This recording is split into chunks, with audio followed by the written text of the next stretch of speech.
a hot dog.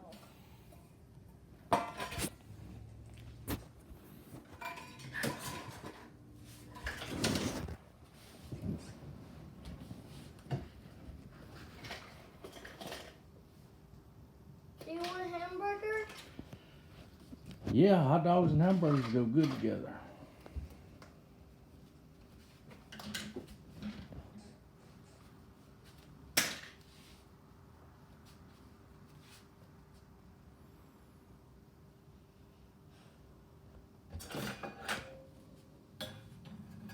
You got a good little setup there, don't you? Want some water? I got some water right here. Thank you.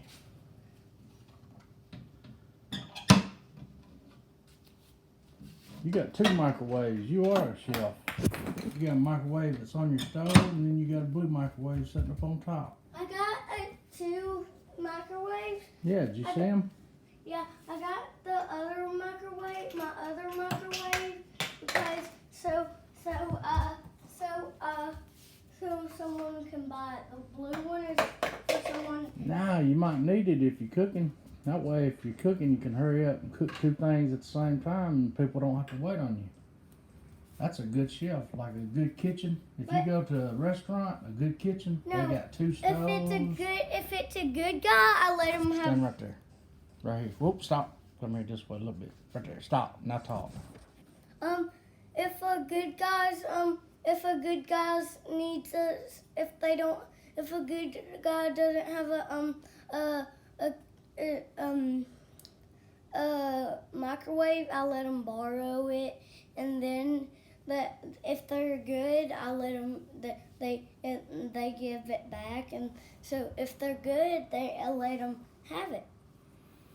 You noticed how when he was trying to think of the word microwave, he looked up and to the right.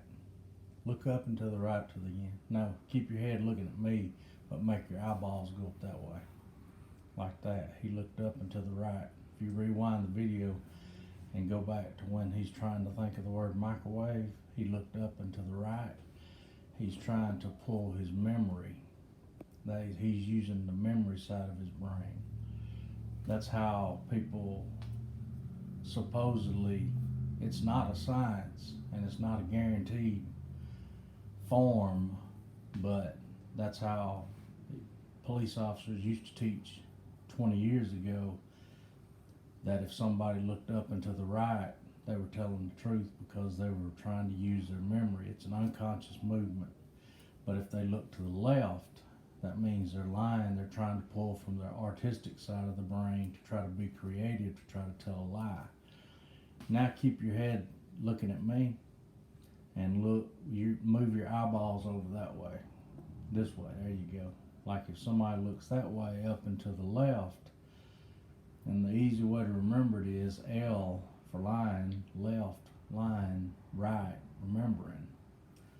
But it's like I said, it's not a perfect science, but it still is used today in a lot of places because it is scientifically proven that you pull from the right side of your brain to try to recall memory, and when you're being creative, you pull from the left side of your brain. If you're drawing a picture, you're using the left side of the brain. So if you're trying to come up with a lie, you'll sometimes unconsciously look toward the left to try to pull. It's a physiological movement to try to pull memory, to try to pull that creative lie out of the left side of your brain, because you're trying to make something up as you go along. But if you look to the right, then that means you're trying to recall. You're trying to use your memory. And he just did it, if you'll notice. When he was trying to think of the word microwave, he looked up and to the right because he was trying to recall what he was trying to think of. What kind of smoothie do you want? I want a banana smoothie. You know I'll always like banana smoothies.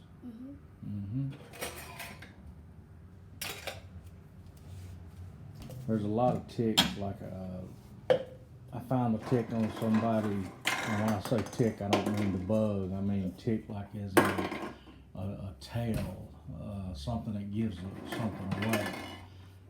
But I found one the other day that on somebody that I've been looking for a long time, and she's very close to I me. need to go pee pee. Take off. And she's very close to me, and doesn't live with me, but I see her a few times a year, and caught her in a lie, and I remembered her tale. So I'm gonna try it out again and see if it works again, and ask her something that I know is an obvious lie, and see if she uses it the same way. But people have tales, and that's why the interrogations last 12, 14 hours, sometimes 2 or 3 days when you're interrogating a suspect, is because you want to look closely for those ticks or those tales to try to find out if they're lying to you or not. You can't just ask somebody a question and tell if they're lying or not. It's impossible. If anybody tells you you can, they don't know what they're talking about, or they're trying to be a braggart, or they're trying to act like they know more than they know. You can't just ask one question and know if somebody's lying or not. It doesn't work that way. It takes time, and there's no science to it, because somebody that's pathological can lie to you and not really lie. And they can lie without having any kind of signs of lying, because a lie to them is just the same as the truth. There's no emotional attachment to it either way. A lie or the truth is the same thing to I somebody need that's to go pathological. poo. I need to go poo. Well, you don't say it, you do it. But just a little something I noticed that I wanted to throw in there for future reference, so when he looks back on this video, he can remember it. But that's a pretty good setup. He cleaned it all up real nice, got everything in order. He did that just this morning. He got it yesterday and we put it in here. His grandma, or his great grandma, we call her Ma, she got that for him just because she loves him.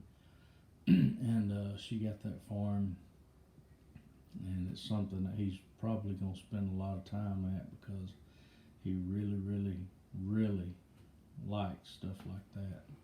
He likes cooking, and that little mop set right there, and broom and stuff like that. He loves that kind of stuff.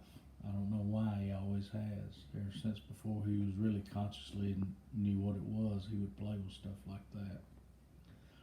And I've always kidded around about he's going to be a janitor when he grows up, but who knows? He may open $1 million janitorial service. And if I'm lucky, whatever he does, it makes him happy and makes him enough money to survive and buy his kids a good Christmas, as they say. So long for now.